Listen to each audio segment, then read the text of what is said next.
Ok, Parashat Vayera. Alors ce shiur est offert Leilou Nishmat Shmuel, Eliezer ben Batsheva, David ben Mesaouda, Gabriel ben Esther, Mathilda Noya Batengel, pour la réfoua shelma de Raphaël ben Sophie Aline Avigail, Rav Eliaou ben Elian, Zari bat Phoebe, pour la bonne santé de Chana bat Aziza, un Zivou Gagoun Vetor de Jenny bat Étoile, Michael ben Chantal, Yehuda ben Levana, et également je l'ai gardé pour la fin. Vous savez qu'il y a beaucoup de shiurim qui sont faits dans cette synagogue, et évidemment ça a des coûts pour la synagogue. C'est grâce à ça que Baruch Hashem, il y a plusieurs intervenants, plusieurs manières de faire grandir la Torah. Et il arrive que certaines personnes se dévouent et participent à ça. Donc cette semaine, il y a une personne qui, Baruch Hashem, a financé tous les shiurim pour l'élévation de l'âme. C'est Ishua Bar Dora Zibi, Leilou Nishmato. Et voilà, donc si des autres personnes veulent participer à la mitzvah de soutenir le Makom, c'est Meod Chashuv, faut malheureusement le rappeler, mais c'est le seul moyen que la synagogue a de maintenir tous ces shiurim, de faire vivre l'office, etc. Donc c'est un srout particulier, j'insiste vraiment, c'est pas pour moi particulièrement, mais c'est pour toute cette synagogue. Je ne prie même pas ici, je ne suis pas membre de la synagogue, je parle en son nom.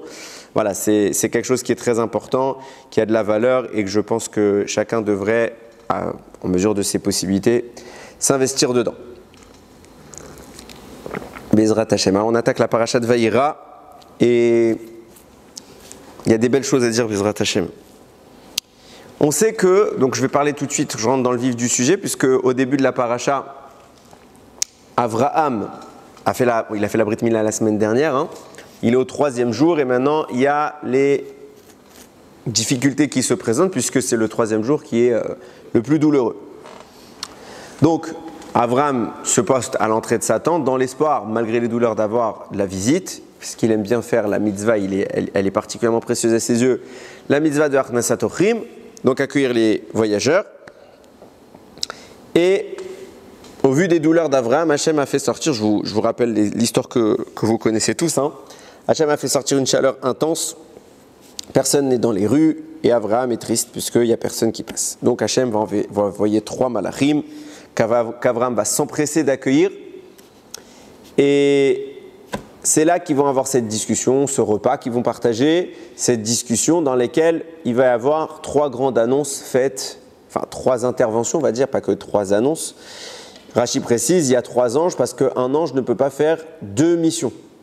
Qui vient pour une mission. Donc il y a 3 anges parce qu'il y a 3 choses à accomplir. La première d'entre elles, c'est guérir Avraham de la Brit Mila. Bien qu'avant d'aller plus loin, on peut se poser la question, quelle est la nécessité de le guérir? Pourquoi il faut qu'il y ait une guérison miraculeuse? Même si je ne vais pas réellement aborder le sujet, mais en réfléchissant bien, ça répondra également. En attendant, il aura attendu 1 mois, 2 mois, 3 mois, je ne sais pas, le temps qu'il faut pour qu'il y ait une cicatrisation parfaite. Et voilà, comme n'importe quelle opération, pourquoi il faut intervenir là-dessus? Ça, c'est le malach Raphaël qui va s'en occuper.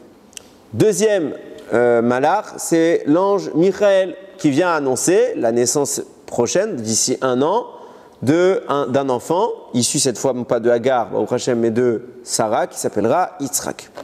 Et troisième intervenant, l'ange Gabriel. L'ange Gabriel qui lui vient pour mettre en place, donc déjà l'annoncer à Avraham pour par la suite concrétiser cela, la destruction de la ville de Sdom. Ok? Donc les 3 malachim arrivent. Est-ce qu'Avraham sait, est-ce qu'Avraham ne sait pas que c'est des anges? C'est sujet à discussion. D'après le Zohar, il savait. D'après certaines choses dans le Talmud, dans la Gemara, il ne savait pas. Ok, il y a les 2 manières de voir les choses.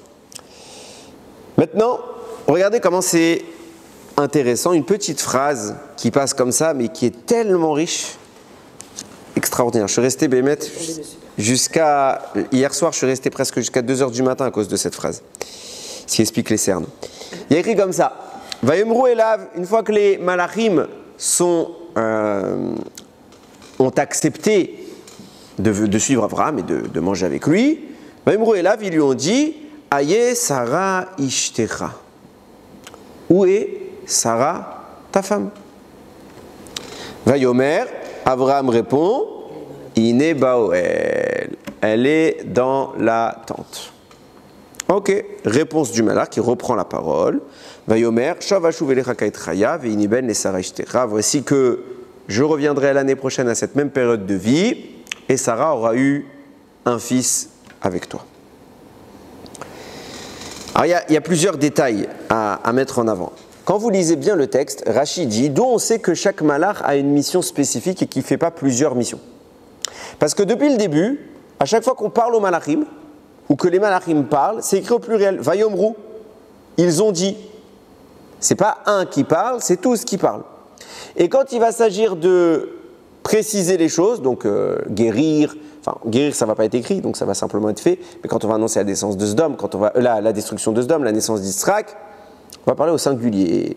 Donc on voit bien que l'ange, il ne parle plus à titre collectif, il parle à titre personnel, donc pour dire, là je n'inclus pas les autres qui m'accompagnent. Ok.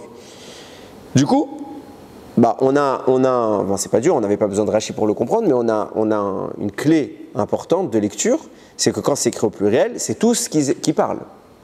Ils disent. Quand c'est écrit au singulier, il y en a un qui parle pour lui-même et pour sa mission. Quand il y a écrit Vayomru elav, Aye Sarah ishtecha, ils lui ont dit, où est Sarah ta femme? C'est un pluriel. Donc ça veut dire que ce n'est pas un qui a demandé où est Sarah ta femme, c'est les trois à l'unisson, en chorale, où est Sarah? Comme s'ils ne savaient pas d'ailleurs. Alors, la Gemara le dit, alors, le Zohar dit qu'il ne savait pas, la Gemara dit qu'il savait. Bon, en réalité, les deux sont vrais, mais je ne vais pas rentrer dans trop de détails, j'ai déjà pas mal de supports à vous fournir, Bezrat Hashem. Donc la question toute simple pour l'instant, après on va un petit peu étoffer. Pourquoi les trois demandent où est Sarah? Alors, Rashi le dit tout de suite. Rashi dit, de là on apprend plusieurs choses. On apprend le Derech Eretz. De quoi on parle? Quand vous lisez le texte, quand vous regarderez dans le Sefer Torah ou dans un Chumash bien fait, vous verrez que dans le mot Vayomeru Elav, lui ont dit, le mot Elav, il contient 3 points posés au-dessus des lettres, de 3 lettres. Il est composé de 4 lettres, et il y a les lettres Aleph, Yud et Vav qui sont placées avec un point. Le Lamed n'a pas de point. Ok? Rashi rapporte le Midrash Rabbah. Le Midrash Rabbah, là-bas, il nous dit que quand tu trouves un mot avec des points, il y a une règle pour savoir ce que tu dois utiliser comme décodage. S'il y a plus, au niveau du nombre de lettres, s'il y a plus de points de lettres marquées que de lettres non marquées, alors tu dois extraire les lettres marquées et c'est celle-là qui compte. A l'inverse, s'il y a plus de lettres non marquées, alors tu te focaliseras sur les lettres non marquées. Ce qu'il y a en plus, c'est là que tu portes ton regard. Là, sur 4 lettres, il y en a 3 qui sont marquées.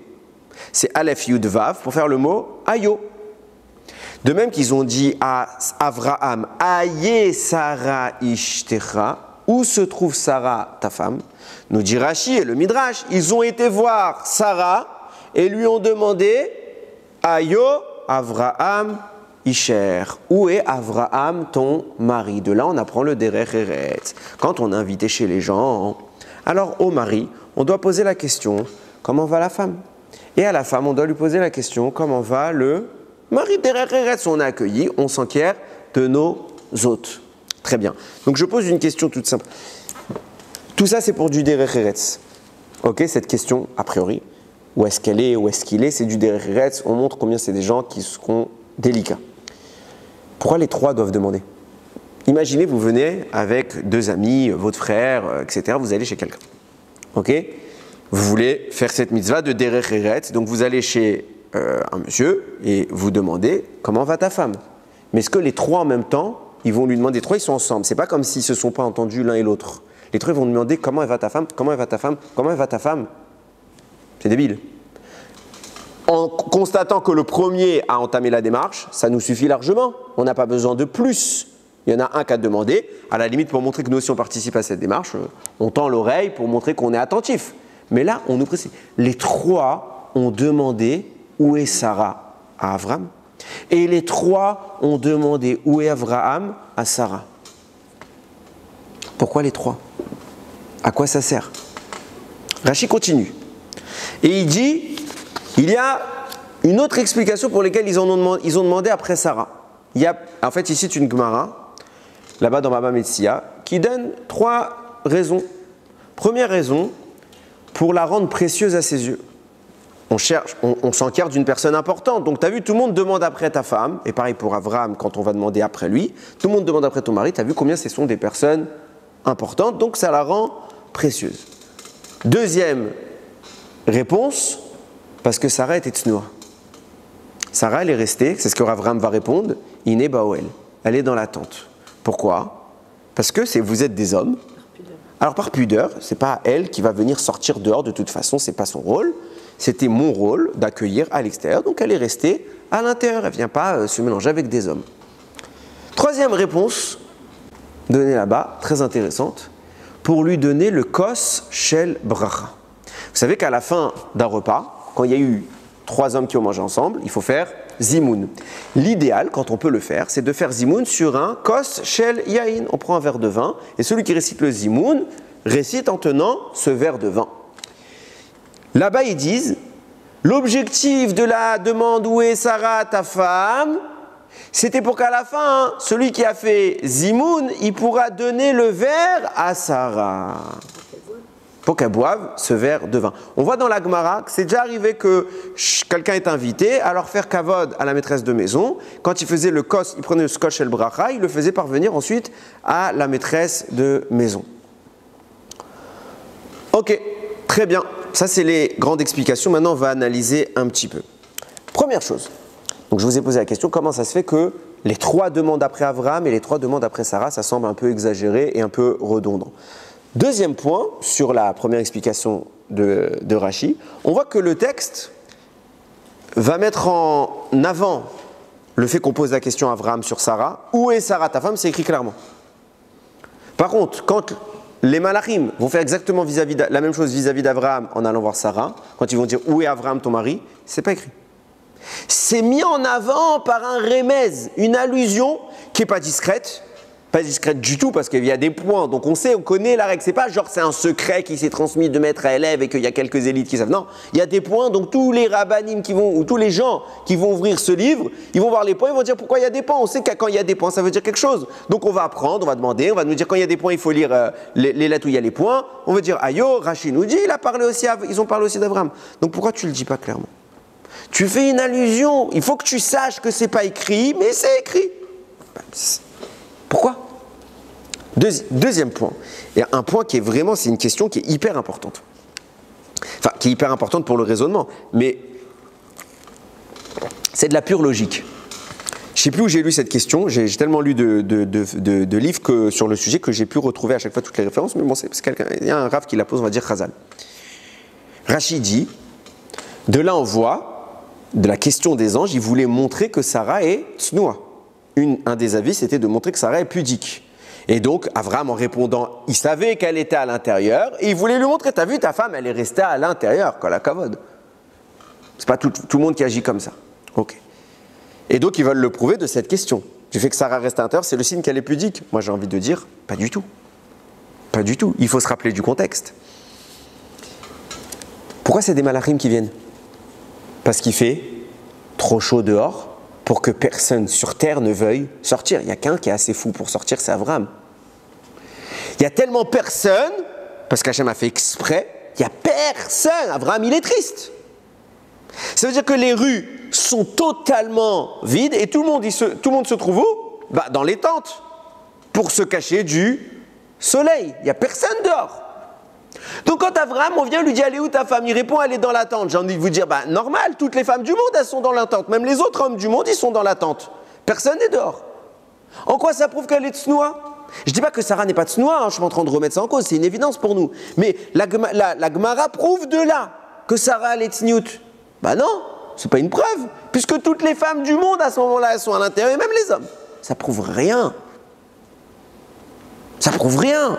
Alors pourquoi cette question-là, elle est présentée par la Gemara, Rashi qui la répète, cette manière de dire où elle est Sarah, ta femme, elle est restée à l'intérieur, t'as vu, elle est tsniout. Non, c'est pas une preuve. Après, les Chachamim nous disent qu'elle est tsnoua de ça. Ils auraient pu nous sortir plein d'autres choses.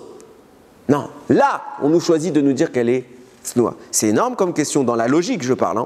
C'est énorme. Je continue. L'histoire continue. Et donc, on va annoncer la naissance d'Yitzhak. On va annoncer que Sdom va être détruit. Abraham va prier.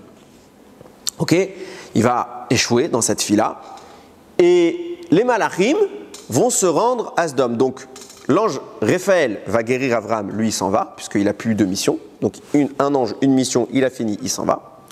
Les deux autres ont pour mission de Gabriel, il doit détruire Sdom, et Michaël, puisqu'il a annoncé la naissance d'Yitzhak, et la naissance d'Yitzhak, ça veut dire la naissance du Ham Israël. Là-bas, il y a la Neshama de David Améler qui est cachée en Lot, donc il faut sauver Lot.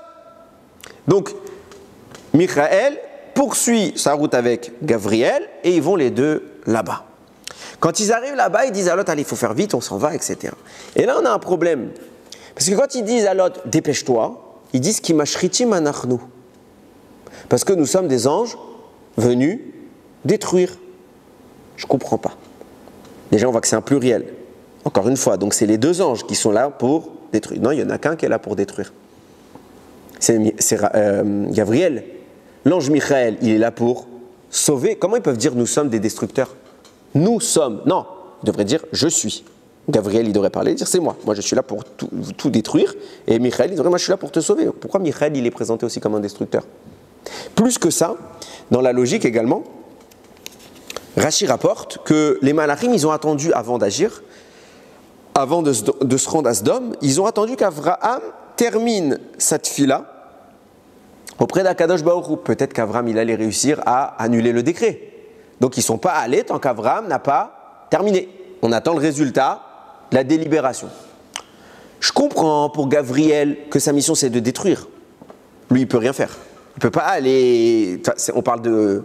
Il y va en une seconde, c'est pas un vrai problème. Mais il peut pas aller se poster là-bas et commencer à détruire et après on revient en arrière. Non, il est obligé d'attendre le feu vert. Mais Michaël qui lui vient sauver Lot. Où est le problème qu'il a d'attendre? Vous allez me dire, bon, c'est pas très grave. Si, c'est grave. Parce qu'il est envoyé par Akadosh Baruch Hu pour faire une mitzvah, pour faire un ordre. Une mitzvah, c'est Milachon Tzivouy. Il a un ordre. Maintenant, on a un principe zrizim makdimin la mitzvot. Les gens qui sont zélés, ils ne perdent pas de temps pour faire les mitzvot. Donc, qu'est-ce qu'il aurait dû faire dans la logique Michaël? Il aurait dû tout de suite commencer à sauver Lot.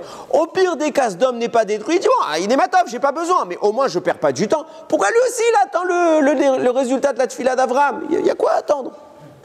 Au pire des cas, t'as rien perdu. T'as montré que tu avais de l'entrain de servir à Kadosh Baruch Hu. Non, on attend que le film il se finisse. Non, il aurait dû courir. Donc vous avez compris qu'il y a quelques questions intéressantes. Vous allez voir comment elles construisent un cheminement qui est encore plus intéressant, j'espère. Il y a une Gemara comme ça qui rapporte, c'est une Gemara dans Psachim. Elle dit, les Hatid Lavo, Akadosh Baruch Hu va faire un grand festin pour les tzadikim. Et à la fin du festin, il faut faire zimoun. Et il faut que celui qui fait zimoun prenne le kos, shel, yain, le verre de vin. Et c'est lui qui récitera pour tout le monde. Alors qu'est-ce qu'il a fait à Kadosh Baruch Hu? Qu'est-ce qu'il fera? Il va demander par ordre hiérarchique des naissances. Il va demander en premier à Abraham. Abraham est venu sera là-bas. Il lui dit, c'est toi le papa du Ham Israël. Est-ce que, tiens, fais le zimoun. Il va me dire, non, je ne peux pas, parce que moi j'ai eu un enfant qui a mal tourné. Ishmaël. Il a fait du mal en plus au Bnei Israël. Je ne suis pas apte. Ok. Il va se tourner vers Yitzhak. Yitzhak, il va dire même réponse que son père. Moi, j'ai eu Esav, je ne peux pas. Alors, Yaakov fait Zimoun. Yaakov, il va dire Hachem, je ne peux pas. Pourquoi? Parce que moi, je me suis marié avec 2 sœurs et la Torah, par la suite, elle a interdit 2 sœurs. Alors, c'est vrai que je l'ai fait avant Matan Torah, mais par la suite, c'est pas compatible que ce soit moi qui fasse. Ok, tu as raison. Moshe, il va dire non, Akadosh Baruch Hu, je ne peux pas. Pourquoi? Parce que moi, j'ai même pas eu le srout d'entrer en Eretz Israël. Tu m'as même pas laissé entrer, donc j'ai une lacune, je peux pas. Ok. Alors il va dire Yoshua Binoun. Yoshua il va dire je peux pas. Pourquoi? Parce que j'ai même pas eu le mérite d'avoir un fils. Alors je termine et après je t'écoute. Ok. Alors il va se tourner vers qui? David Améler. David Améler va dire ok. Fait non seulement j'accepte, mais c'est convenable que ce soit moi qui récite. Et on voit que David il a dit ça. On a un passouk, David Améler il dit Kos Yeshuot et ça Uvshem Hashem Ekra, le verre, la coupe des délivrances, je lèverai, en plus c'est un pluriel, et le nom d'Hachem, j'invoquerai. Oui, tu avais une question? Comment? Alors, le Midrash, il n'a pas cité tout le monde. T'as raison, t'as raison. Je pésime, quoi. On aurait pu faire une liste énorme avant d'arriver. Ouais, t'as raison, on a sauté, on l'a simplement pas cité. Tu as tout à fait raison. Alors, c'est une question que je n'ai pas. Tu peux poser cette question sur tout le monde. Tu peux poser sur. Après, il n'a pas demandé Yehuda. C'est Yehuda le roi d'Israël à la base, le premier, la tribu, etc. Le Midrash, la Gemara a cité comme ça. J'ai pas de raison particulière, je peux pas t'en inventer une. C'est presque spésime, sauf. Non, pour le coup, non, il y a Yeshua, entre guillemets, sans vouloir dire un truc, mais Chasvé Shalom. Non. Ok. Et là, quand s'est présenté ce texte que je viens de vous citer, on est présenté sous la forme de la descendance d'Yitzhak. Hachem, à la fin, il prendra la descendance d'Yitzhak et des tzadikim, etc. Pourquoi on n'est pas présenté sur la descendance d'Avraham ou quelque chose? Non, Yitzhak. Retenez bien ça. Et deuxième point, évidemment, c'est la question que tout le monde s'est posée, tous les personnages qui, somme toute, étaient même plus grands que David, ont refusé. Et David, non seulement il ne refuse pas, il dit « ça me revient ». David aussi, il a fait des fautes. En plus, pour certains, ce n'est pas des fautes. Avraham, ce n'est pas une faute d'avoir eu Ishmaël. Yitzhak, ce n'est pas une faute d'avoir eu Esav. Okay, Moshe qui n'est pas rentré, bon, il a un petit truc, d'accord. Mais ce n'est pas des fautes. C'est des pichenettes. Non. David a meilleur que lui, mais moi, il a fait quelque chose que la Torah. Alors, tout celui qui dit que David a fauté, c'est un imbécile, comme ça la Gemara a dit, parce qu'on ne comprend pas c'est quoi sa faute. Mais d'accord, la Torah lui reproche des choses.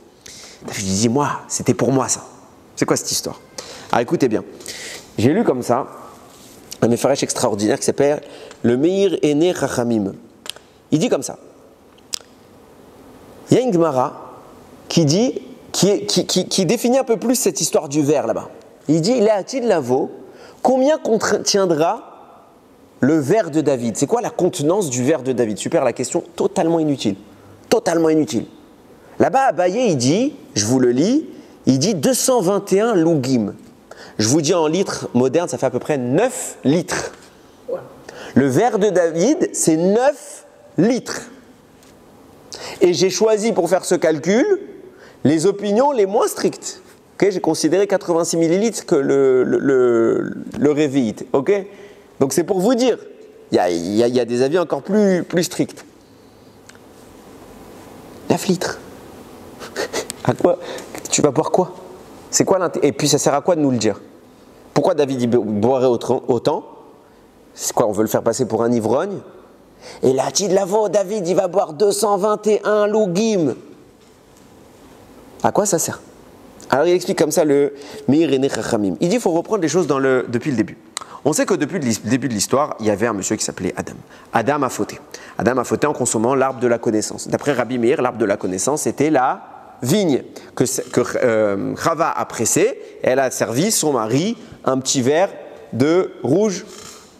Ok? Et c'est ça la faute, d'après Rabbi Meir, c'est la faute du Etz Hadat. À cause de ça, Adam devient mortel et de l'éternité, il passe à un millénaire. Il doit vivre 1000 ans. Il ne vivra pas 1000 ans. Pourquoi? Parce que Léatid, il va voir un personnage qui va mourir à la naissance. Ce personnage s'appelle David Améler. David Améler va mourir à la naissance. Adam Arishon lui offre 70 ans de sa vie, faisant qu'Adam va mourir au bout de 930 ans et David va vivre précisément 70 ans. Pourquoi il choisit, parmi tous les bébés de l'histoire qui malheureusement vont mourir mort-nés, pourquoi il choisit David? Parce que David, c'est son tikkun. Il va placer un morceau de sa neshama en David pour que ce personnage puisse faire son tikkun. Jusque-là, je pense que vous me suivez. Quand est-ce qu'Adam a consommé ce verre de vin? Le vendredi de la création. Ce qui explique pourquoi nous, le vendredi, on doit faire le kiddush. Kiddush. C'est quoi la halakha pour qu'un verre, dans n'importe quel kiddush, soit kasher? Quelle est la contenance de ce verre? Révite. Un quart de log. Un log, je vous ai dit tout à l'heure, vous divisez ça en 4. Avis le plus répandu, 86 millilitres, vous connaissez pour Pessah. Ok. Donc pour qu'un homme puisse faire le kiddush, enfin, Mekadesh et Shabbat, il lui faut un Revi'it Ayayin. Ok. Venez en compte combien de Revi'it, enfin, combien de Lougim, quelle quantité de vin David a bu pour le kiddush du vendredi soir dans sa vie. Ok? Et vous allez voir, c'est impressionnant. Chachamim nous disent, avant toute chose, quand Adam a fauté, il a profané le vin. Ça veut dire quoi qu'il a profané le vin? Le Midrash nous dit, il existait 926 espèces de vignes. Et elles ont disparu à cause de ça. Il les a profanées. Regardez les choses, comment elles sont. C'était incroyable. Il dit comme ça, venez, on va maintenant compter combien de lougim David a bu dans sa vie. David vit 70 ans. Ok? Pendant les 13 premières années de sa vie, il n'est pas bar mitzvah. Donc il n'a pas de mitzvah quelconque. Donc on ne va pas compter ces 13 années-là comme étant des années où il a fait la mitzvah de sanctifier le Shabbat. Il nous reste 57 années. Ok? On va faire des moyennes. Une moyenne qui est assez précise quand même si elle a une petite variante mathématique qui n'est pas parfaite, vous allez voir que c'est quand même intéressant. Il dit, dans un mois, il y a 4 Shabbats. Ok? Puisque vous buvez en moyenne un quart, le minimum, après le reste c'est pour le kiff personnel si vous voulez, mais la mitzvah c'est un révi, donc un quart de log. Donc en un mois, vous avez bu 4 quarts. Ce qui fait qu'en un mois, vous avez bu un log. On est d'accord? Pour faire la mitzvah de Mekadesh et Shabbat. Sur 12 mois pour un an, vous êtes à 12 logim. Vous me suivez jusque-là, c'est des maths très simples. David a vécu 57 ans où il a fait cette mitzvah. Donc vous faites 12 fois 57 et ça vous donne le nombre de fois où David a bu son révi'it. Et ça nous donne précisément 684 logim. Ok, c'est facile? Très bien. Maintenant, il y a un facteur à prendre en compte. Les années qu'on appelle où il y a une année avec un hibour. Ok? Ça veut dire un Hadar Sheni. Non, embolismique. En français. Bissextile, c'est pour février. Embolismique, c'est quand on rajoute un mois supplémentaire. Maintenant, on sait précisément combien de mois David a vécu en Hadar Sheni. Parce que c'est très simple. La Gemara dit, quand est-ce qu'on rajoute un mois supplémentaire? C'est quoi le rythme? Prenez 19 ans. Tous les 19 ans, il y a 7 fois. Ok? Donc, arrive à peu près une fois tous les 2 ou 3 ans. Donc, au bout de 19 ans, vous avez 7 fois. Tous les 19 ans, vous avez vécu 7 Hadar Sheni. David, on va compter les 57 années, je dis. Donc, si vous faites 57 divisé par 19, ça vous fait 3 cycles. Ouais? 19 plus 19 plus 19. Donc, David a vécu 7 fois un Hadar supplémentaire sur 3 cycles. Donc, 21 Hadar supplémentaires.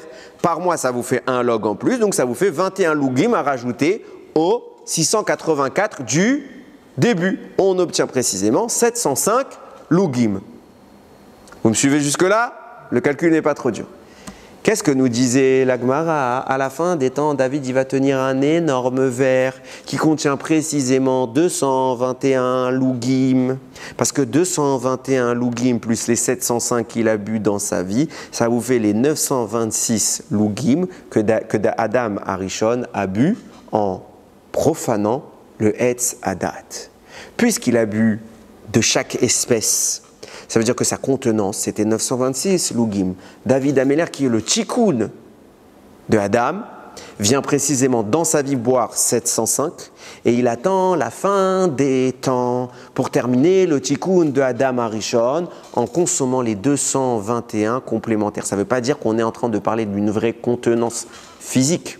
On parle d'instiguer dans ce vin la gdoucha qui lui a été enlevée. Comment je lui instigue cette doucha? En faisant un ki-douche. Je sanctifie. Et David vient en lieu et en place d'Adam réparer l'erreur. Ça nous met en exergue quelque chose de très important. Parce qu'il faut comprendre c'est quoi ce vin qu'on boit le Shabbat, ce kos shel bracha de la fin du zimoun, etc. Nous dit le Or HaGanuz, c'est un livre. Il dit comme ça. Il dit, il faut savoir que toutes les choses qui existaient avant la faute et qui ont été profanées par la faute, elles ont laissé un substrat, un écho dans le monde. Exemple, qu'on connaît tous. Il y avait un Or HaGanuz, une lumière particulièrement sainte qui se répandait dans le monde. Lumière hors norme. Hachem a enlevé cette lumière à cause de la faute. C'est pourquoi, puisqu'on a enlevé la lumière du monde, ça c'est Chava qui l'a fait. Alors, qu'est-ce qu'elle doit faire la femme en réparation? Elle fait Adlakat Nerot. Le vendredi, elle a enlevé la lumière du monde. Donc les Nerot de Shabbat, c'est un résidu de ce qu'était le Or HaGanuz. Pareil, il y a une mitzvah très importante pour les femmes le vendredi. Okay, on peut la faire à d'autres moments, mais il y a un jour où elle est particulièrement importante, c'est le vendredi, c'est le mitzvah de Afrashat Chala, quand la femme pétrit, elle enlève une partie. Pourquoi? Parce qu'Adam est appelé la chala de ce monde. Le premier couple est appelé la chala. Et puisque on a profané ce couple, il y a une raison pourquoi il est appelé chala, c'est pas stam. Mais puisqu'on a profané ce couple, alors on garde cela en souvenir. D'ailleurs, il y a un deuxième avis qui dit que la faute d'Adam, c'était sur le blé. Donc c'est pour ça qu'on fait aussi afrachat chala. Ce kos dont je vous parle depuis tout à l'heure, c'est le reste de ces vignes qui a été insinué dans le Midrash. On prend ce reste-là pour essayer de réagrandir le champ d'action qui était là initialement. De même que la lumière s'est restreinte, alors les femmes rallument la lumière. De même que la chala a été profanée, donc les femmes sanctifient la chala. De même, nous faisons le kidouche sur le vin pour rendre à cette dimension qu'est le vin, parce que le vin, yaïn, c'est la guématria de sod, le secret. Le vin a de nombreux secrets. Dans le même kivun. Et là, on comprend que le rôle de David, finalement, le rôle de cette séouda de la fin des temps, c'est de compléter le travail de réparation de Adam Arishon. David l'a vécu toute sa vie, mais il n'a pas pu terminer puisqu'il est mort à 70 ans. Et c'est à la fin qu'il met la dernière vis, le dernier tour de vis pour conclure l'édifice. C'est pour ça que David, quand Kadosh Baruch Hu, il vient demander à tout le monde dit non, non, non, ils ont une raison. David dit non, mais c'est moi qui dois le faire, ce kidouche là. Pourquoi? Parce que c'est à moi de terminer le travail. C'est pour ça qu'Adam, il m'a donné 70 ans de sa vie. Donc il me manque 221. Et justement, le verre que je devrais prendre, c'est 221. Parce que mon rôle est de terminer ce tikkun. C'est pour ça que David Améler va nous dire quelque chose d'extraordinaire. Il va dire que quand il va prendre ce verre, il va dire Kos, Yeshuot, et ça, le verre des délivrants, je vais le lever. Qu'est-ce qu'il veut dire par là? Je vais prendre le verre et je vais terminer l'histoire. Regardez comment les choses vont s'imbriquer encore plus profondément. Nous dit le Megala Amukot. Je vous l'ai expliqué plusieurs fois, il y a 4 strates dans lesquelles on intervient principalement. Dans les mondes, du partant du nôtre le plus bas, vers les mondes un peu plus haut. Après, plus haut, on ne touche pas réellement. Ces strates, de partant du bas, c'est Asiya, au-dessus, c'est Yetzira, au-dessus, c'est Bria, et au-dessus, c'est Atzilut. Ok? Atzilut, c'est l'endroit qu'on doit atteindre. Ok? Donc, c'est le résultat final. Les 3 autres, c'est l'endroit où nous on travaille. Puisque c'est l'endroit où on travaille, et que Hatzilut, ce n'est pas l'endroit où on travaille, c'est la conséquence, ça veut dire que dans Hatzilut, il n'y a pas de force du mal. Du moins pas comme on les connaît aujourd'hui. C'est où qu'il y a les clipotes? Dans Bria, Yetzira, Asiya. Okay? Quand je parle de force du mal, je parle également forcément de force de rigueur. Donc la rigueur va s'acheminer dans ces mondes-là. Dans Bria, très peu. Dans Yetzira, moite-moite. Et dans Asiyanou, plus de mal que de bien. Les forces de rigueur sont toujours incarnées par un nom d'Hachem qui s'appelle Elohim. Donc le nom Elohim va descendre dans ces mondes-là, et puis ça va, puis il va descendre, puis il va s'opacifier et prendre de la place. Je vous ai expliqué plusieurs fois également que quand les noms descendent, qu'est-ce qui se passe? Ils passent d'un format simple à un format déroulé. Et on va parler des lettres à nouveau cachées. Quand vous prenez les lettres cachées de Elohim, c'est tout le temps les mêmes pour le Aleph, c'est tout le temps les mêmes pour le Lamed, c'est tout le temps les mêmes pour le Yud, c'est tout le temps les mêmes pour le Mem. Mais pour le He, il y a 3 variables. Soit on écrit He Yud, soit on écrit He Aleph, soit on écrit He He. 3 variables. Pourquoi? Parce qu'il y a 3 mondes. Donc quand Elohim va descendre dans Bria, le He va être He Yud. Quand après il va continuer sa descente dans Yetzira, il va être He Aleph. Quand il va continuer sa descente dans Asiya, il va être He He. C'est quoi les 3 lettres cachées? Yud, Aleph, He, qui forment le mot Aye. Et alors? Qu'est-ce qu'ils ont dit les Malachim à Sarah? Vous avez commencé à comprendre plein de choses grâce à ça. Ils ont dit Aye Sarah Ishtecha. Où est Sarah, ta femme? Qu'est-ce que ça signifie? Les Malachim sont en train d'expliquer toute cette notion du kos dont je vous parle. Quand je vous l'ai dit tout à l'heure, quand est-ce qu'on fait la bracha sur le kos à la fin de la tfila? C'est quand il y a 3 hommes minimum.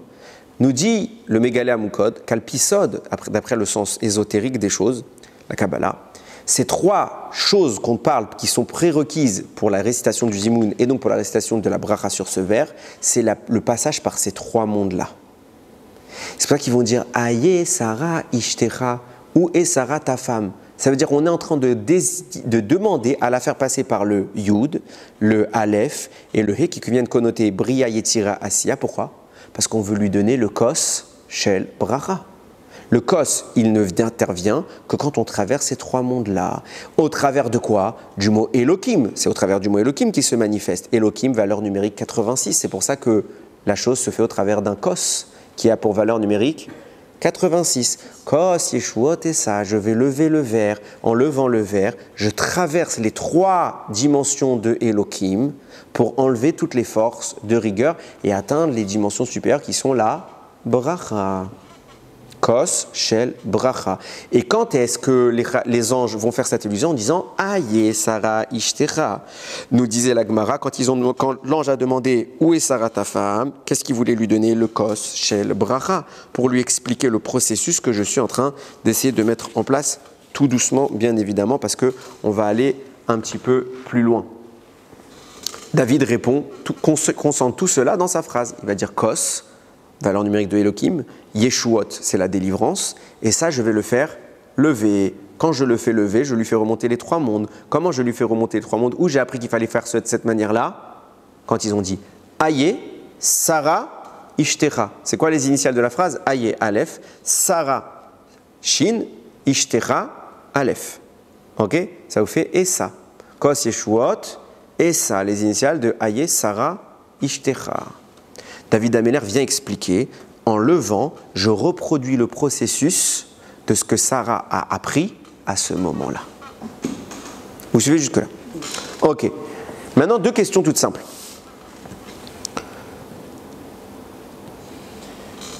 Quel est le rapport entre le verre des anges donné à Sarah et le verre que David il va devoir lever? D'accord, David il vient réparer la faute d'Adam, Sarah pourquoi elle reçoit ce verre? Pour que le Mégalé Amoukot il fasse la liaison entre les deux, c'est la même chose. Premier point. Deuxième point, pourquoi David il appelle ce verre Kos Yeshuot? Les délivrances. Délivrances de quoi? On va me dire la délivrance finale, alors il aurait dire Kos Yeshua, au singulier. Non, il dit les délivrances. Il dit c'est moi qui lève. Parce que les délivrances donc le concernent. Un pluriel désigne au minimum deux délivrances. De quelle délivrance nous parlons concernant David et en quoi elles sont liées avec Sarah? Regardez les choses comment elles sont fortes. Quand Abraham va venir en Eretz Israël, dans Parashat Lech Lecha, il y a écrit Vaikar Abraham et Sarah Ishto, etc. Abraham il a pris tout le monde, et il a dit Ve'et kol hanefesh asher asu becharan. Et toutes les âmes qu'ils ont fait à Haran. Rachid dit c'est quoi les âmes qu'ils ont faites à Haran? C'est les convertis qu'Abraham faisait faire tchouva aux hommes, Sarah faisait faire tchouva aux femmes. Donc ils les ont suivis, ils ont fait le périple avec eux. Vient le Shla Kadosh, il dit la Torah n'emploie pas des mots à la légère. Les âmes qu'ils ont faites, Asher Rassou, ils les ont faites. Faire, ça veut dire je les construis, je les fabrique. Pourquoi il n'y a pas écrit qu'ils ont converti? Non, ou qu'ils ont ramené à la tchouva? Non, qu'ils ont fait. Vient nous dire le Shla Kadosh, en réalité il cite le Zohar, il dit parce que Mamash, ils les ont créés. On voit ça. Quand on nous parle de la stérilité de Sarah, il y a écrit Sarai, Vatei Sarai, Akara, Sarah était stérile, en la valade, elle n'avait pas d'enfant. Viens, le Zohar il dit, si elle est stérile, elle n'a pas d'enfant. C'est clair, pourquoi tu me précises? Elle était stérile, elle n'avait pas d'enfant. Parce qu'elle a créé des vies. À chaque fois, pendant tout le temps qui a précédé la naissance d'Yitzhak, nous dit le Zohar, chaque fois que Sarah et Abraham s'unissaient, ils généraient des âmes dans le ciel.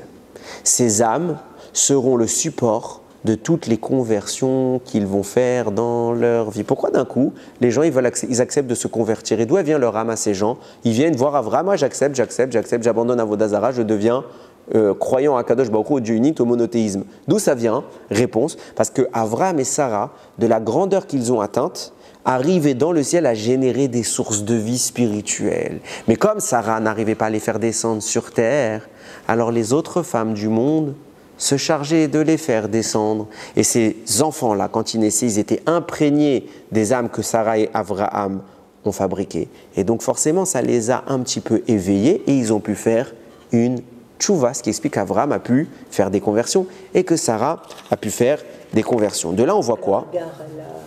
Grâce à ça, elle a... Une des raisons peut-être pour lesquelles Agar a voulu se convertir, c'est qu'ils lui ont fourni. Il n'y a pas que elle.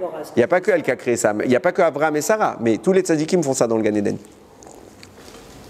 Mais ça vient forcément de là. Ça s'écrit Veta Nefesh, Asher les âmes qu'ils ont fait, ils ont réellement mamash, ils ont créé des âmes. C'est quoi? C'est toutes les conversions. De là, on voit que Sarah, là, avec Abraham, ils ont un grand problème, c'est qu'ils arrivent à générer la vie, mais elle reste là-haut.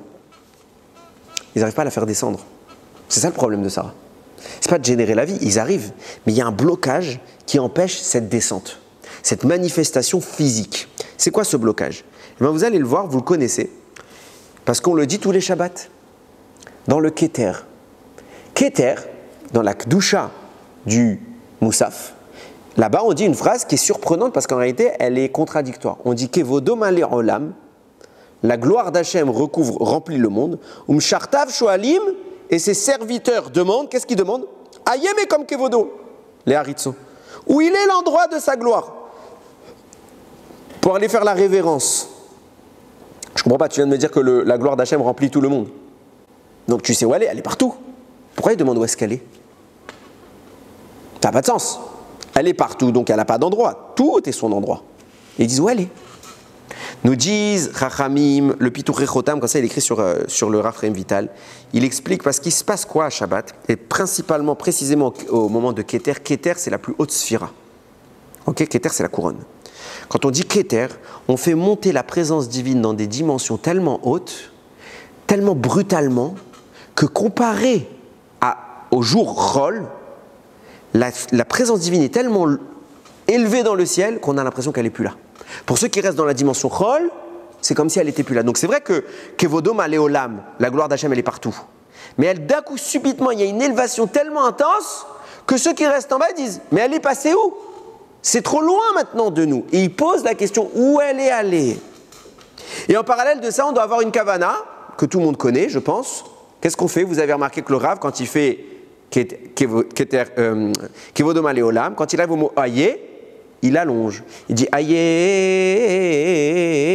mais comme Kevodo le Haritzo. Pourquoi il allonge le Aye? Parce que là-bas, dans tous les livres à peu près bien faits, c'est écrit quoi? Il faut penser recevoir à ce moment-là la Neshama Yetera. On reçoit une âme supplémentaire. On reçoit une âme supplémentaire le côté féminin de l'âme supplémentaire le vendredi soir, le côté masculin on le reçoit à ce moment. Donc ça veut dire quoi? Donc quand qu'on reçoit une partie. Aussi, mais ça se conclut à ce moment-là. Quand est-ce que on reçoit ce supplément d'âme? Quand la Shekhinah monte très haut. C'est exactement par quel mot? Aye, Aleph, Yud, He. C'est-à-dire que la Shekhinah va monter toutes les strates dont je parle. Donc elle n'est plus dans Bria, Yetzira, Asiya, elle est passée dans Asilut. Donc on dit Aïe parce qu'elle est montée sur tous les niveaux. Maintenant en bas il n'y a plus rien. Donc on demande où est-ce qu'elle est. En fait c'est parce qu'elle a fait cette élévation-là. Viennent les Malachim, dira Sarah. Quand Akadosh Baruch Hu fait cette élévation, qu'est-ce qui fait descendre? Neshama, Yetera. Toi ton problème c'est que tu montes et que tu restes là-haut. Tu restes sur ton perchoir là-haut. Maintenant il faut que tu puisses faire descendre cela.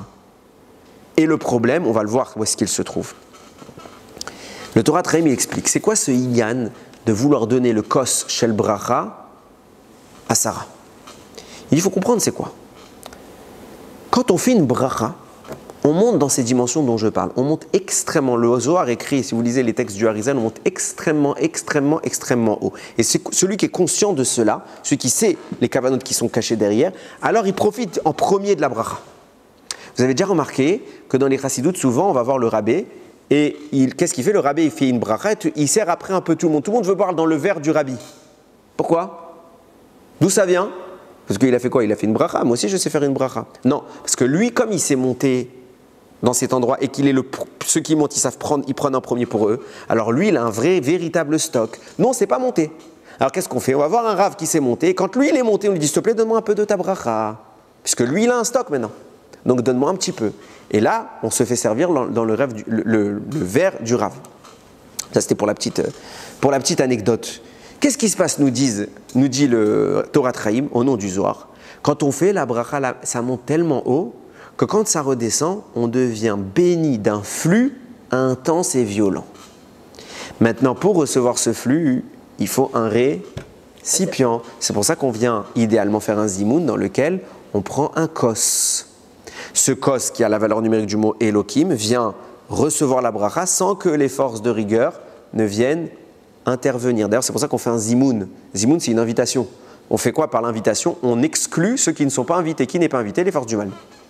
Donc on veut recevoir l'intégralité des choses. Et c'est également la raison pour laquelle on fait Maïm Acharonim. Passons. Donc le chiffre 3 du Zimoun a aussi un rapport. Viens, et c'est les trois mondes dont je parle. Nous dit le Torah Traim, puisque dans un foyer, l'élément de la maison qui concrétise la bracha, c'est la femme, de même que dans l'union, l'homme va apporter un flux de vie et la femme va le manifester. Puisque c'est la femme qui fabrique, qui matérialise ce flux-là, alors quand on va prendre le kos, qui est le bête qui boule, qui est l'endroit, le récipient de la bracha, à qui il faut le donner? À la maîtresse de maison. Parce que c'est par le fait que la femme à la maison boive de ce verre qu'en effet on fait descendre jusqu'en bas les forces.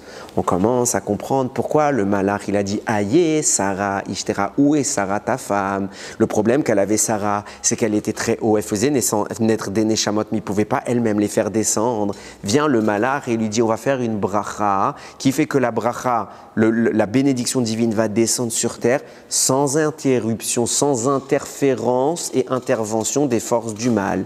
Et ce qui bloquait Sarah, c'est précisément ces forces du mal. Comment est bloquée Sarah? Vous allez voir, c'est extraordinaire. C'est encore le mot « aïe ». Dans ce mot-là, tout est dit. Vous allez voir. Comme je vous l'ai dit, Adam a fauté. Par la suite, Adam, voyant la mortalité venir dans le monde, il va se séparer de sa femme Chava pendant 130 années. Pourquoi? Parce qu'il va voir que Caïn a tué Evel. Il va dire, si c'est pour que nos enfants meurent, autant ne pas donner la vie. Il va faire tchouva sur ça. Baruch Hashem, il va avoir plus tard, au bout de 130 ans, il va avoir Chet. Pendant 130 ans, il s'est éloigné de sa femme. Donc, puisqu'il s'est éloigné de sa femme, ils n'avaient plus d'intimité. Et ça a engendré chez Adam Arishon des pertes de semences. Pendant 130 ans, Adam Arishon a perdu des neshamot, ce qu'on appelle Zera Levatala. Si ce n'est la plus grave avéra de toute la Torah. Le Shulchan Aruch dit que c'est la plus grave avéra de toute la Torah. Maintenant, il faut réparer ça. Pourquoi c'est la plus grave avéra de toute la Torah? Parce que c'est même comparable au meurtre, parce que les neshamot qui devaient descendre, maintenant, au lieu qu'elles puissent descendre, elles sont capturées par les forces du mal. Elles sont tuées. Elles sont capturées par les forces du mal, c'est assimilé à un meurtre. C'est pour ça qu'il y a des grandes réparations à faire sur ça. Sarah vient dans l'optique de faire descendre les neshamot du Ham Israël. C'est quoi les neshamot du Ham Israël? C'est ces neshamot qui sont partis à cause d'Adam. Maintenant, elles sont prisonnières des forces du mal. Elle peut monter, elle peut interagir avec elles très haut dans le ciel. Mais les faire descendre sans que les forces du mal interviennent, c'est une autre histoire. Il y a un tikkun sur ça quotidien, extrêmement puissant. Vous savez c'est quoi? Kriyat Shema, She'al Amita. La lecture du schéma avant d'aller dormir. Il y a le texte qu'on connaît, qui est basé sur les écrits du Harizal, tout le monde fait ce texte-là. Mais le Harizal, pour ceux qui connaissent les Kavanot, lui, il détaille beaucoup plus et ça prend beaucoup de temps. Moi, en moyenne, pour faire Kriyat Shema, She'al Amita, ça fait pas très longtemps que je connaissais ce sujet, je mets 45 minutes pour vous dire que c'est long. Et à chaque fois là-bas, il détaille. Et il donne des yichoudim, des kavanot de Kabbalah, qui permettent justement de détacher les forces du mal des neshamot captives. Et là-bas, il dit, une des kavanot, c'est quoi? C'est que dans les trois mondes dont je vous parle, Bria, Yetzira, Asiya, on va détacher les forces du mal par les lettres qui correspondent à ces mondes. Yud, Aleph et qui forment le mot Aïe. Quand on va utiliser ce mot-là, chaque lettre pour un monde, Yud pour Bria, Aleph pour Yetzira, et pour Yetzira, on va permettre l'affranchissement des Neshamot. Si on a la Kavana requise, dans un passage très précis qui n'est pas écrit dans le texte standard. Qu'est-ce qui se passe? Viennent les malachim, ils disent pourquoi le Kos? Il va faire référence à tout ça parce que le kos, c'est ce qui va ramener la bracha. Pour que la bracha vienne, il faut libérer les neshamot d'Adam Arishon. Comment je le fais? Par la kavana qui s'appelle Aleph, Yud, Ke, Aye. Quand je fais cette kavana, je permets maintenant la descente de la bracha du haut vers le bas sans que les forces du mal ne puissent intervenir. C'est pour ça que le mal a dit à Sarah, je veux savoir où elle est, Aye, Sarah Ishtera. Parce que dans cette phrase se cache le moyen de slalomer entre toutes les embûches et de faire définitivement descendre une bracha sans interférence. Cette bracha s'appellera Yitzhak. Et là, Sarah peut subitement donner la vie. Et vous allez voir comment maintenant les choses elles vont nous permettre de comprendre chaque détail que j'ai évoqué en introduction en question. Je vous ai dit tout à l'heure, comment ça se fait que tous les malachim posent la question à Sarah, à Abraham, où est Sarah? Et pareil pour Sarah. Où elle est, où elle est, où elle est. Pourquoi? Parce qu'un malach égale une mission. Donc quand il pose la question en disant, ah, je vous ai dit tout à l'heure, il y avait 3 intentions qui évoquées dans la Gemara. Une pour dire, regarde combien ta femme elle est tsnoua. Une pour dire combien ta femme est désirable, elle est précieuse. Une pour dire qu'il faut lui donner le kos shel bracha. Pourquoi il y a ces 3 avis dans la Gemara? Parce qu'il y a 3 malachim et chacun il a une mission différente. Sdom, destruction. Naissance d'Yitzhak pour Michaël. Et guérison pour Raphaël. Et bien vous allez voir comment ça s'épouse parfaitement. Parfaitement. Pourquoi? Première chose, il va lui dire combien sa femme elle est appréciable, elle est désirable. Pourquoi il faut qu'il lui montre combien sa femme est désirable? C'est pour ça qu'il y a Raphaël qui est venu, pour guérir Abraham. Je vous ai posé la question tout à l'heure, pourquoi il faut guérir Abraham?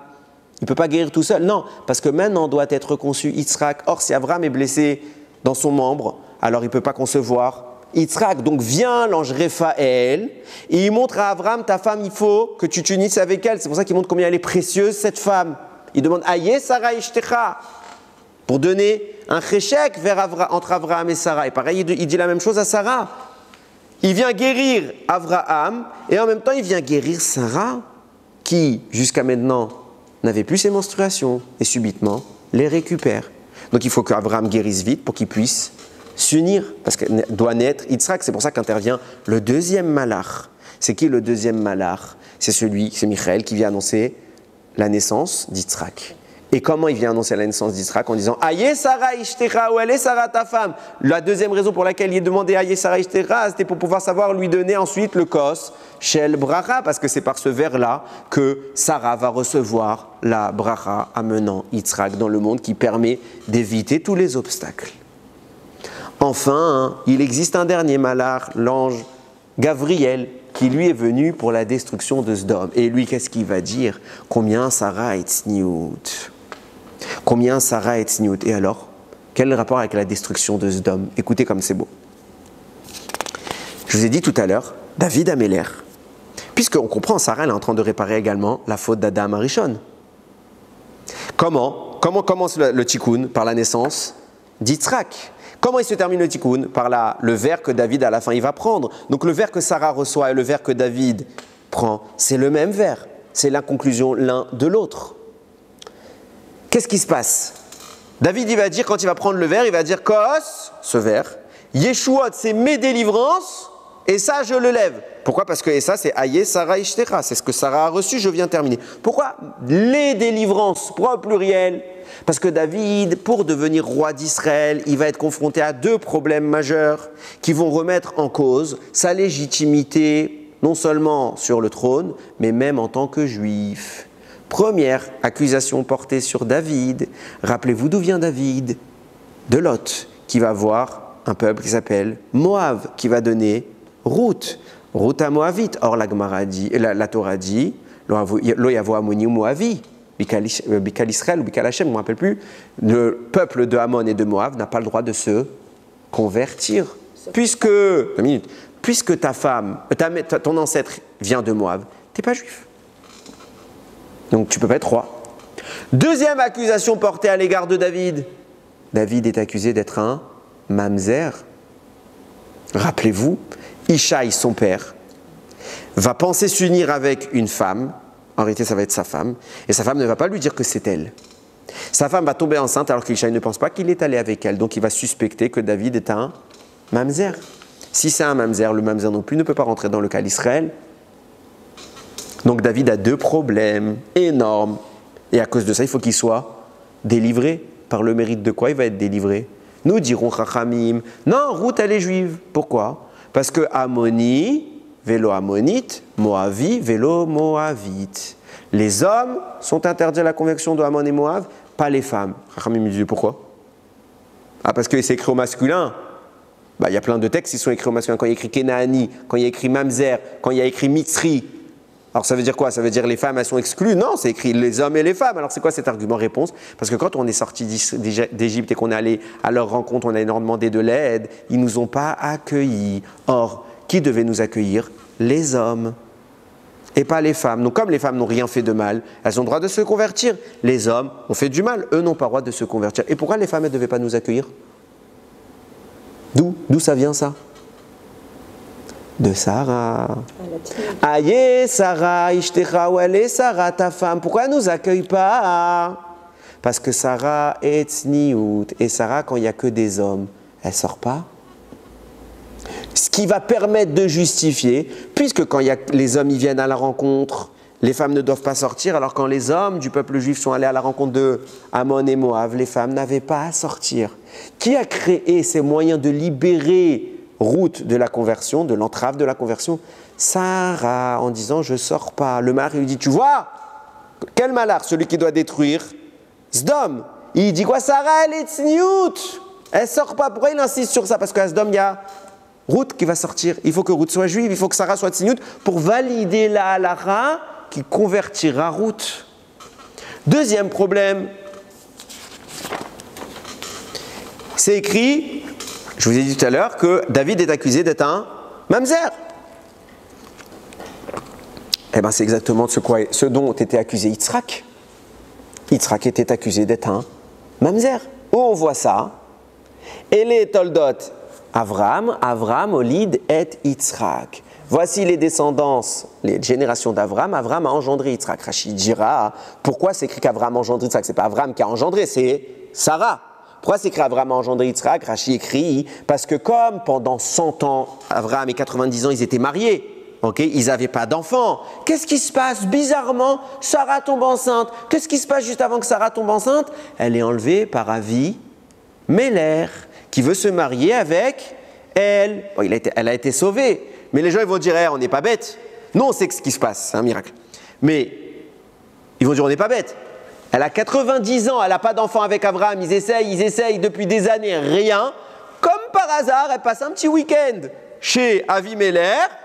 Elle ressort, elle est enceinte. C'est pas Abraham le papa. Ne nous prenez pas pour des bêtes. C'est qui? C'est Avimelech. La Torah a dit, c'est pour ça qu'Hachem il a fait que la tête d'Yitzhak ressemble à la tête d'Avraham, pour pas qu'on puisse nier la paternité d'Avraham. Pourquoi Sarah n'a pas fauté? Qu'est-ce qui lui a donné le courage de ne pas fauter? Tellement qu'elle était intouchable qu'il y a un malheur qui punissait tout celui qui s'approche d'elle. Avimelech, il a été torturé à cause de Sarah. D'où ça vient ce courage? Parce que Sarah, elle est tellement tzniout. Aucun homme ne peut toucher Sarah. Elle n'a pas de défaut à ce niveau-là. Pour être atteint par une force du mal, il faut avoir une faiblesse. Pour être attaqué, il faut avoir une faiblesse. Sarah, elle est tellement parfaite dans la tzniout qu'aucune force du mal ne peut atteindre sa pudeur. Aucun homme ne peut voir Sarah plus que ce qui est autorisé. Impossible. Donc, qu'est-ce qui protège Sarah? Sa pudeur. Vient le malach, Gabriel, celui qui doit détruire Sdom, c'est lui qui a cachérisé la conversion de Ruth et qui a cachérisé donc la conversion de David. Il va dire, petit A, on l'accusera d'être Moavi. C'est bon, Sarah, elle est tzniout, ça le protège. On va l'accuser d'être mamzer. Non! Comme Yitzhak, il n'était pas mamzer parce que sa mère était tzniout. Cette mère-là va conférer à sa descendance le mérite de la tzniout, qui protégera la mère de David de la débauche. Et jamais elle ne commettra un adultère. David est kasher, c'est pas un mamzer. Et je vous disais tout à l'heure, l'ange il fait quoi? Comment il prouve tout ça? En disant, Aïe Sarah ishtecha, ou elle est Sarah ta femme. Et Abraham il dit, Inebao, elle est dans la tente. Ah, parce que comme elle est dans la tente, ça prouve qu'elle est tzniout. Je lui ai dit, non, c'est pas une preuve, parce qu'il fait chaud. Donc c'est pas une preuve. Où elle est la preuve? Pourquoi les Chachamim ils vont dire toutes les femmes étaient dans les tentes, mais elle, c'est la seule qui était dans la tente par pudeur et pas par chaleur. D'où ça vient? D'où les Chachamim ils ont sorti ça? Réponse. Il y a 3 points au-dessus du mot élave. Pourquoi 3 points? Pour faire le mot ayo. Parce qu'ils ont posé la même question à Sarah où il est à Avraham. Qu'est-ce qui se passe? Déjà première question, quand est-ce qu'ils lui ont parlé à Sarah? Puisqu'elle n'est pas avec eux. Et ils vont lui dire où il est Avraham. Qu'est-ce qu'elle va dire? Vous foutez de moi, vous êtes avec lui. Quand est-ce qu'ils ont parlé? Alors j'ai lu, je crois que c'était le Rabbi Lubavitch qui a écrit ça. Il dit, si, il y a un moment où ils ont pu parler avec Sarah. Ve'ela bakar ratz Avraham. Avraham, il a été courir après le bétail pour préparer la nourriture. Donc Avraham n'est plus là. À ce moment-là, les malachim ont été voir Sarah. Et pourquoi c'est pas écrit? Petite allusion. Parce que vous imaginez 3 bonhommes qui rentrent dans la maison, qui vont parler avec une sadéquette comme Sarah. Salut, comment ça va? Comment tu t'appelles? Quel âge tu as? Ça existe ça? Vous croyez que Sarah, c'est quoi sa réaction? Pourquoi ils sont allés la voir? Pour prouver qu'elle était pudique, ils sont allés la voir. Et c'est tellement que Sarah, elle a été tsnoua quand ces trois messieurs, trois malachim, sont rentrés, que la discussion, elle a tourné court tout de suite. Elle a répondu le minimum syndical, ce qu'il fallait répondre. C'est tout. Bonjour, bonjour, bye. Même pas si... Vraiment, la définition même de la halakha. C'est pour ça que quand ils ont parlé à Abraham, c'est écrit clairement... C'est bien détaillé. Mais quand c'est parlé à Sarah, c'est discret, c'est secret parce que Sarah est discrète, elle est pudique, elle ne voulait pas leur parler. Et donc, de là on voit que quand les malachim ont dit « Ouais, elle est Sarah ta femme », il lui dit « Elle est dans la tente ». Elle est dans la tente. Toutes les autres, elles sont dans la tente parce qu'il fait chaud.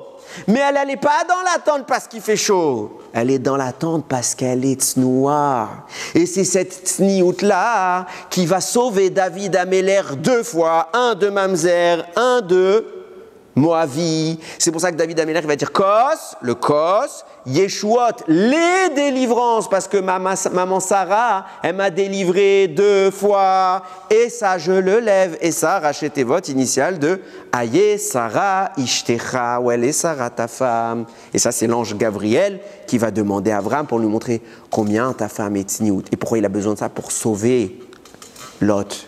Et je vous avais dit tout à l'heure, et je termine avec ça. Regardez déjà, première chose.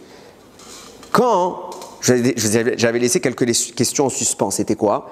Comment ça se fait que les 2 anges, une fois qu'ils sont allés à Sdom, ils ont dit Mashritim anachnu, on est des destructeurs. Il n'y a que Raphaël qui est, je vais te dire le tout sauf le bon. Gabriel qui est destructeur. Michaël, il n'est pas destructeur, il vient sauver Lot. Pourquoi Michaël, il est présenté comme destructeur? Deuxième question, pourquoi Michaël, il a attendu? Réponse. Abraham a prié, il attendait qu'Abraham termine de prier. De toute la Torah, c'est la première tefila qui est mentionnée. La première tefila qui est faite pour quelqu'un d'autre. Caïn, par exemple, il a prié pour lui. Okay? Il y a des prières individuelles, mais pour quelqu'un d'autre, c'est la première de toute l'histoire. Abraham prie pour sauver Sdom. Et pas une petite prière, une montée entière. C'est énorme. Argumentaire, etc. Première prière de l'histoire, c'est quoi son résultat? Rien. Échec total. Rien. Et nous, on dit quoi? Al teshivenu rekam milefanecha. Ne nous fais pas revenir les mains vides. Quand on prie, il y a toujours un retour. Comment la tefila d'Avraham n'a pas de retour? Nous dit le prix de Tzadik, bien sûr qu'elle a eu un retour. C'est la tefila d'Avraham qui a sauvé Lot. Et la tefila d'Avraham a permis l'existence de David, Améler en sauvant Lot. Et David le dit clairement. Tout ce que je viens de vous dire, David le dit dans un Teilim. L'Amnatser, la David Mizmor. Voici, c'est le Teilim 109. L'Amnatser, la David Mizmor. Donc, l'Amnatser au chef des chantres. David fait un psaume. Eloke Teilachi, Dieu de ma louange. Al Teharesh, ne reste pas silencieux. Regarde ce qu'il dit. Qui piracha ou pimirma alay pataru, parce que la bouche du mécréant et la bouche de celui qui est délateur, contre moi elle s'est ouverte. De quoi on parle? Dibrou iti les shaker, ils ont dit des paroles mensongères à mon égard. Deuxième verset. Vedivre sin'a sevavuni, des paroles de haine m'entourent. V'ilachamuni chinam, et il y a des guerres, ils me font la guerre sans raison. Pourquoi David il dit 2 choses, 2 versets pour dire on parle sur lui? Parce que première chose, on lui a dit qu'il n'était pas juif parce qu'il vient de Moab. Deuxième chose, on lui a dit qu'il n'était pas juif parce qu'il vient de Mamzer. Il n'est ni l'un ni l'autre, Baruch Hashem. Donc il dit 2 phrases, 2 fois on m'accuse. Et après qu'est-ce qu'il dit? Tarata avti, alors que moi en échange de ça il n'y avait que mon amour. Istenuni, et moi on me traite en ennemi contre l'amour. Va'ani, alors que moi je ne suis quoi? Tefila. Je ne suis qu'une prière, je ne suis que prière. Vient nous dire le prix de Tzadik. Pourquoi il dit je suis Tefila? Je suis la prière. Parce que moi je suis la prière d'Avraham Avinu, qui a permis mon existence quand il a prié pour Sdom. Parce qu'Avraham a prié. Al teshivenu rekam milefanecha, jamais on revient les mains vides. Avraham n'a pas sauvé Sdom, il a sauvé un homme à Sdom. C'est qui? C'est Lot qui va amener à David. David il dit, moi je suis quoi? Je suis la tefila d'Avraham. Parce qu'Avraham aussi a prié pour me sauver, il n'y a pas que Sarah qui a agi. Et toute son histoire, elle est écrite là, tout ce que je viens de vous expliquer. Maintenant, on comprend. Quand les deux malachim arrivent là-bas, qu'est-ce qui se passe? Qui a récupéré toutes les tfilotes? Lot. En récupérant toutes les tfilotes, pour lui, les autres ne peuvent plus en profiter, donc personne ne sera sauvé. Quand Michaël vient sauver Lot, il valide la destruction de Sodome. Donc il dit Mashritim anachnu. Pourquoi il a attendu? Pourquoi il a attendu que la tfila se termine? Parce que tant qu'il n'y a pas la tfila d'Abraham, Lot n'est pas sauvé. Donc il ne peut pas y aller. Donc il attend. Il ne peut rien faire. Pieds et poings liés. Et je termine. Comment je vous ai introduit tout ça tout à l'heure, le Midrash de David Améler qui vient terminer l'histoire en levant Kos, Yeshuot et ça, c'était qu'on était appelé la descendance d'Yitzhak. Pourquoi on est appelé la descendance d'Yitzhak, pas d'Avraham? Parce que tout part d'Yitzhak. C'est Yitzhak qui le premier a été traité de Mamzer. C'est au moment où Sarah a montré sa tzniut qu'elle a préservé de ça, qu'elle a préservé David Améler d'être un descendant de Moab, et qui lui a permis la conversion, qu'est-ce qui a permis tout cela, toute cette montée, cette descente dans les sphères d'en haut? Aïe, Sarah, Ishtera, et cette conclusion, c'est Yitzhak. Donc à ce moment-là où David va terminer l'histoire, on va nous appeler la descendance d'Yitzhak, parce que c'est le même fil conducteur depuis le début. J'ai terminé ce shiur, et je me suis posé une shéla. Je dirais, bon, Shalom, c'est extraordinaire la vie de ces gens. C'est extraordinaire. En accueillant 3 hommes à la maison, vous vous rendez compte ce qu'ils ont fait? Sarah et Abraham. C'est pas 3 hommes, c'est 3 ans. 3 ans, je me rappelle dans le pshat. Pour eux, c'est des hommes. D'accord. 3 personnes rentrent à la maison. Qui vous dit que quand il y a quelqu'un qui vient taper à la porte, c'est pas des malachs? Ah, Bien. Alors, qu'est-ce qu'ils ont fait? Ils ont fait quoi de spécial? Sarah, elle a dit, Alakha, je suis tzniut, je suis tzniut jusqu'au bout. Abraham, il a dit, moi j'accueille les gens, moi j'accueille les gens jusqu'au bout. Abraham, il a dit, il y a un problème dans le monde, je prie. Il a fait quoi finalement?